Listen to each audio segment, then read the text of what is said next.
ऐसे ऑपरेशन का जिक्र कर रहा हूं जिसका पिछले रात के एनकाउंटर से ताल्लुक है और बहुत इंपॉर्टेंट ऑपरेशन है पुलिस और सिक्योरिटी फोर्सेस के लिए। ये ऑपरेशन पिछली रात सोपुर में पुलिस, आर्मी और सीआरपी द्वारा मिलकर के किया गया और हमारे फील्ड कमांडर्स ने इस ऑपरेशन को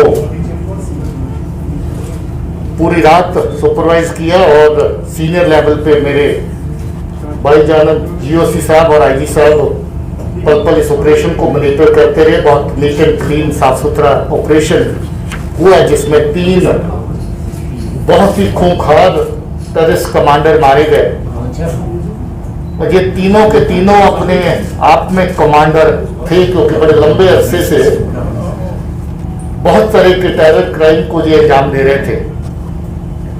सबसे टॉप पर जो आते हैं मुदस्सर पंडित, जिसको उमर भी कहते थे, रुखाना भी कहते थे, मुद्दू भी कहते थे और माज भाई भी कहते थे। ये जून 19 से एलईटी कमांडर इस एरिया का है। 18 एफआईआर उसके खिलाफ है और बहुत सारी किलिंग्स उसने करी, जिसमें 4 civilian, 9 SF killings, 2 x militants जो कभी मिलिटेंसी के साथ लोग वाबस्ता रहे उनकी किलिंग, 3 सरपंच और हुर्रियत और सेपरेटिस्ट कार्डर्स के 2 लोग, और इसके अलावा अलग अलग तरह की एक्टिविटीज जो लोगों को थ्रेटन करना, लोगों को पॉलिटिकल प्रोसेस और बाकी गवर्नमेंट एक्टिविटीज से दूर रखने की कार्रवाइयां शामिल हैं। इसका बहुत पुराना साथी जो पाकिस्तान का टेररिस्ट अब्दुल्ला, जिसको असरार भी कहते हैं, वो भी इसका लंबे अरसे से साथ निभाता रहा। पहले मुदस्सर से पहले जो मुदस्सर का कमांडर उसके साथ चलता रहा और उसके बाद मुदस्सर के साथ चलने लगा और लगभग सारी की सारी आतंकी कार्रवाइयां, दहशतगर्दी की कार्रवाइयां जो मुदस्सर पंडित ने करी उसमें उसका साथ दिया। उसके अलावा तीसरा कमांडर जो है खुर्शीद अहमद मीर है, ये विराट कलां सोपुर का ही रहने वाला है और ये भी कोई मई 20 से लश्कर तौबा टेररिस्ट आउटफिट के साथ मुदस्सर के ग्रुप के साथ काम कर रहा है और इसके सर पे भी 6 FIR, 7 killing, 2 grenade attack, 7 SF की किलिंग और 2 ग्रेनेड अटैक और 5 सिविलियंस की किलिंग्स हैं। ये भी लगभग बहुत सारी टेररिस्ट एक्टिविटीज जो मुदस्सर पंडित ने करी उसमें उसके साथ रहा। आपको याद होगा हाल ही में 12 जून को मार्केट के अंदर अटैक हुआ था, जिसमें हमारे पुलिस के 2 जवान शहीद हुए थे और 2 सिविलियन भी अपनी जान गंवा गए थे इन्हीं दहशतगर्दों की फायरिंग से। ये तीनों के तीनों उस दहशतगर्दी कार्रवाई में भी इन्वॉल्व थे। उससे पहले इन्होंने म्यूनिसिपल बिल्डिंग जो है उसके ऊपर अटैक किया था मार्च के महीने में 29 मार्च को, और उस इंसिडेंट में भी हमारे 2 म्यूनिसिपल काउंसलर और इसके साथ एक पुलिस के साथी हमारे शहीद हुए थे। मुदस्सर पंडित ने बहुत अर्सा पहले जब एब्रोगेशन के बाद इमीडिएटली दहशतगर्दों ने लोगों की आवाज को दबाना शुरू किया, लोगों के मूवमेंट को दबाना शुरू किया। उस वक्त एक फ्रूट मर्चेंट के घर पे जाके अटैक किया था, जिसमें 3 साल की बच्ची भी जख्मी हुई थी। उस दहशतगर्दी की कार्रवाई में भी ये शामिल था। रात के ऑपरेशन की जो ज्यादा डिटेल है आपको मैं चाहूंगा कि आईजी साहब और जीओसी साहब दें, और उसके अलावा आपके जो सवालात होंगे ओवरऑल सिचुएशन के बारे में, you are welcome to ask those questions from me. Thank you so much. Operational जो डिटेल्स हैं, जिसमें जो 3 टेररिस्ट हार्डकोर को न्यूट्रलाइज किया गया, उनका जिक्र डीजीपी साहब ने किया है। ये एक operation specific int based operation था, बहुत ही चैलेंजिंग ऑपरेशन था, लेकिन जिस सर्जिकल तरीके से सिक्योरिटी फोर्सेस ने जॉइंटली इसको अंजाम दिया वो काबिल तारीफ है, और जो इसमें इन्वॉल्व थे मैं उन सबको कॉम्प्लीमेंट करना चाहूँगा। कल रात मौसम बहुत खराब था, एक बिल्टअप एरिया था और इस बिल्टअप एरिया में जो ऑपरेशंस हैं उनका बहुत चैलेंज होता है क्योंकि कोलेटरल डैमेज होने के चांसेस बहुत होते हैं। उस घर के अंदर जो लोकल सिविलियंस वहाँ रह रहे हैं उसमें मेल मेंबर्स हैं, लेडीज हैं, बच्चे हैं, और इस ऑपरेशन की एक खास बात है कि इसको अंजाम करते हुए किसी भी प्रकार का कोई भी कोलेटरल डैमेज नहीं हुआ। हमारे एक जवान को गन शॉट वुंड हुआ शोल्डर के लेफ्ट शोल्डर में, उसको इमीडिएटली रात को हेलीकॉप्टर के जरिए इवैक्यूएट किया गया और वो बिल्कुल सही सलामत है और स्टेबल है। उसके अलावा इस कंप्लीट ऑपरेशन को अंजाम देने में जो प्रोफेशनलिज्म सिक्योरिटी फोर्सेस द्वारा दर्शाया गया है वो काबिल तारीफ है। दूसरी बात, अगर आप इस ग्रुप के बारे में जो डीजी साहब ने बताया है, ये लगातार इन कार्रवाइयों को अंजाम दे रहा था और जो ग्रुपिंग हमने देखी है उसमें लोकल टेररिस्ट के साथ हार्डकोर पाकिस्तानी टेररिस्ट इनके साथ होते हैं।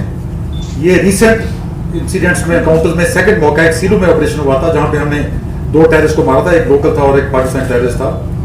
तो ये बड़ा एक नेटवर्क जो नेक्सस है जो एग्जिस्ट कर रहा है और यही एक कॉज ऑफ कंसर्न है कि जो लोग इकट्ठे मिलके ऐसे ऑपरेशन को अंजाम देते हैं और इनोसेंट कश्मीरियों का खून बहाते हैं। इस नेक्सस को तोड़ना है, इस नेक्सस को डिस्ट्रॉय करना है ताकि जो पीस एंड डेवलपमेंट जो जम्मू कश्मीर में हो रही है उसमें कोई खलल ना डाल पाए।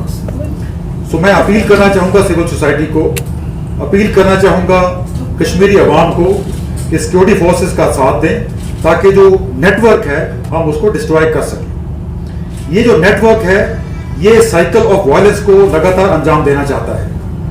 डीजीपी साहब के अलावा हमारे कोर कमांडर साहब, चिनार कोर के कमांडर साहब ने भी बार बार इस चीज को रिपीट किया है कि हम सब ने मिलके जो साइकिल ऑफ वायलेंस है उसको तोड़ना है। और साइकिल ऑफ वायलेंस को तोड़ने के 2 तरीके हैं, 2 पहलू हैं। एक, इस नेटवर्क को सपोर्ट देना बंद करना होगा ताकि इनोसेंट कश्मीरियों की जान ना जाए, और नंबर 2, जो इनको सपोर्ट करते हैं, जो आलीशान घरों में रहते हैं, जिनका इसमें सिर्फ पर्सनल इंटरेस्ट नहीं है, लोगों के बच्चों को एक्टिवेट करके उनको टेररिस्ट बनाते हैं। इस चीज को समझना बहुत जरूरी है। बड़ा दुख लगता है जब हम यंग लड़के जो घरों से चले जाकर तंजीम ज्वाइन करते हैं, जब उनके बूढ़े माँ बाप रो के उनको वापसी की अपील की दुहाई देते हैं तो बड़ा बुरा लगता है। तो देयरफॉर जो सिस्टम एग्जिस्ट करता है उसको तोड़ना, नए लड़कों को रिक्रूट बनने से, तंजीम ज्वाइन करने से रोकना, ये 2 पहलू हैं जो अपने इस साइकिल ऑफ वायलेंस को बिल्कुल जड़ से उखाड़ने में मदद करेंगे। और जो ज्वाइनमैनशिप हमारी ऑल लेवल्स पे है, बेशक वो एसओजी के साथ है या सीआरपीएफ के साथ है, ग्राउंड कमांडर्स जो हैं, आई थिंक जितनी भी ऐसी कार्रवाइयाँ को अंजाम देने में कोई लोग सफल हुए थे उन सबको हम इंट बेस्ड सर्जिकल ऑपरेशन द्वारा जल्द ही जल्द उनको खत्म करने में कामयाब होंगे। और लास्ट में अपील करना चाहता हूँ कि लोकल जो टेररिस्ट हैं, जो लड़के लोगों ने गन उठाई है, पहले भी कमांडर साहब, डीजी साहब अपील कर चुके हैं कि उनको नेशनल मेन स्ट्रीम में लाने में हम उनकी मदद करेंगे। मैं भी फिर एक बात दोहराना चाहता हूं कि वो गन कल्चर को त्यागें, नेशनल मेन स्ट्रीम को ज्वाइन करें, और अगर वो ऐसा नहीं करते तो मैं आश्वासन देता हूं कि उनका भी अंजाम वही होगा जो कल इन 3 टेररिस्ट का हुआ है। Thank you. तो बैकग्राउंड है, जब पिछले 3 महीना के अंदर में 2 मेजर अटैक हुआ, उस अटैक में हमारे पुलिस के 3 शहीद हो गए और 4 सिविलियन, 2 कांस्टेबल शहीद हो गए। उसके बाद एसपी ने एक पोस्टर जारी किया था, आप लोग देखे होंगे पोस्टर, पूरा डिटेल दिया, मिलिटेंट को रिवार्ड शो किया गया। आवाम की तरफ से बहुत सपोर्ट आया, बहुत खबर आते रहा उनके मूवमेंट के बाद में। ठीक है कि पुलिस ने उसको पिन पॉइंट किया, लेकिन इसमें लोगों का बहुत सहयोग मिला। मैं आवाम को शुक्रिया अदा करता हूं कि आपने पुलिस को सपोर्ट किया ऐसे कातिल को मरवाने में। दूसरी बात है, इसका एस्पेक्ट ये भी है कि ये मिलिटेंट किस घर में था, ये सोचने वाली बात है। इसे मैं बार कहता हूं कि मिलिटेंट फैमिली मेंबर जो है अपने आप को सुधार ले। नसीर उद्दीन जो मिलिटेंट था, जो हंदवाड़ा में लास्ट में मारा गया था, जो बहुत सारे सीआरपी को 6 सीआरपी वाले पर अटैक को किया, जिसमें हमारे सीआरपी के 6 जवान शहीद हुए थे, उन बहुत था नसीर लॉन्ग, उसके घर में था मिलिटेंट। मैं मिलिटेंट के फैमिली मेंबर से यह आग्रह करता हूं कि अपने घर में मिलिटेंट को पनाह नहीं दे। फिर आप बोलते हैं कि पुलिस उनको जाति करती है, पकड़ती, पूछताछ करती है। ये एविडेंस, कल का एविडेंस है, इनकाउंटर उनके घर में हुआ, मिलिटेंट छिपा हुआ था। तीसरा आस्पेक्ट जो यूथ को खराब कर रहे हैं वो है नार्को ट्रेडिंग का। आप देखते हैं कि सोपूर जो है हब है, नार्को बहुत वहाँ सब्सटेंस मिलता है पूरा। एसएसपी बारामूला ने बहुत से मॉडल को बस्ट किया है, कुपवाड़ा भी वहाँ 2 मेजर नार्को टेरर मॉडल को बस्ट किया गया है। मैं यूथ से अपील करता हूँ कि नार्कोटिक्स से दूर हटे। उनके पेरेंट्स से भी अपील करना चाहता हूँ कि अपने बच्चों पर पेरेंटल कंट्रोल रखिए। बच्चे क्या करता है नहीं करता ये आपकी जिम्मेदारी है। ये पुलिस लॉ इन्फोर्समेंट एजेंसी की काम नहीं है। हमारा काम तब होता है जब आप क्राइम करते हैं। जब आपके बच्चा क्राइम करता है तब मेरा ड्यूटी होता है, लेकिन उससे पहले क्या हो रहा है इसके लिए पेरेंट्स जिम्मेदार है, सोसाइटी जिम्मेदार है, नेबर जिम्मेदार है। आप मीडिया फ्रेंड्स का भी ये ड्यूटी बनता है कि ये आवाम को, खास यूथ को एजुकेट करे, ये बात फैलाए कि नार्को टेररिज्म नहीं पड़े, टेररिज्म को छोड़े। क्योंकि देखिए ना, अगर इंसिडेंट होता है, ग्रेनेड थ्रो होता है, जैसे सोपुर का था, हमारे 2 सिविलियन भी मारे गए, पुलिस पर अटैक हुआ। तो ये जो हम लोग सिलसिला शुरू किए हैं, तो आवाम से मांगते हैं, हेल्प मांगते हैं, पोस्टर डाल के, इसमें बात को आप लोग फैलाएं, ये आवाम को आप लोग अपील करें। ऐसे जो कल्पिट्स हैं जो सोसाइटी में डिस्टर्बेंस करना चाहते हैं, ऐसा नहीं कि सिर्फ पुलिस सिक्योरिटी फोर्स वाले शहीद होते हैं, सिविलियन भी जा रहे हैं, उनका ही लॉस हो रहा है। आप में से कोई खुदा न करता है, हो कहीं ग्रेनेड हो जाए, आप में से कोई कुछ हो सकता है। ये सबके लिए है, चैलेंजिंग है। तो आप सब मिलकर काम करें और सोसाइटी में एक ऐसा फीलिंग डालें कि जो टेररिज्म है ये पूरे सोसाइटी के लिए ये हार्मफुल है, सिर्फ सिक्योरिटी फोर्स पुलिस के लिए नहीं है। ये लड़ाई सोसाइटी वर्सेस टेररिस्ट का होना चाहिए। Subscribe Asian Mail, press bell icon, never miss an update.